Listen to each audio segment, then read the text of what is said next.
Hi friends, welcome to our channel. అన్నదాతలకు ఆర్థికంగా మరింత చేయూతనందించేందుకు కేంద్ర ప్రభుత్వం కీలక నిర్ణయం తీసుకుంది. కిసాన్ క్రెడిట్ కార్డ్ ద్వారా రైతులకు అందించే రుణ పరిధిని భారీగా పెంచింది. కిసాన్ క్రెడిట్ కార్డు ద్వారా ఈ పథకంలో తక్కువ వడ్డీ రేటుతో రుణం అందజేస్తారు.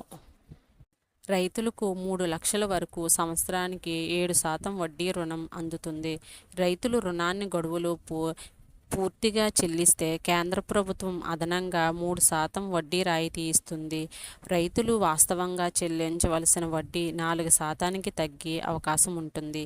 ఈ రాయితీ ప్రభుత్వ నిబంధనలు, అర్హత ఆధారంగా మాత్రమే వర్తిస్తుంది. ఈ పథకాన్ని ఎవరు దరఖాస్తు చేసుకోవచ్చంటే, దానికి సొంత భూమి సాగు చేసే రైతులతో పాటు కౌలు రైతులు, పంట భాగస్వామి రైతులు అర్హతలు కలిగి ఉంటారు. స్వయం సహాయక సంఘాలు, పాడి పరిశ్రమ, పశువులు, చేపల పెంపకం, తేనెటీగల పెంపకం, పట్టుపురుగుల పెంపకం, పుట్టగొడుగుల సాగు వంటి కార్యక్రమాలను నిర్వహించే వారికి కేసీసీ దరఖాస్తు చేసుకోవచ్చు.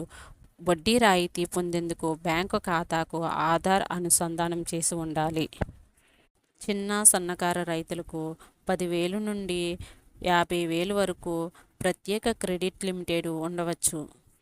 ఈ రుణం తీసుకునే ముందు సంబంధిత బ్యాంకుల్లో తాజా వడ్డీ రేట్లు, వడ్డీ రాయితీ, రుణ పరిధి, అవసరమైన పత్రాలు, తిరిగి చెల్లింపు విధానం గురించి పూర్తిగా తెలుసుకుని దరఖాస్తు చేసుకోవడం మంచిది. ఇలాంటి అప్డేట్స్ కోసం మన ఛానల్ను ఫాలో అవుతూ ఉండండి.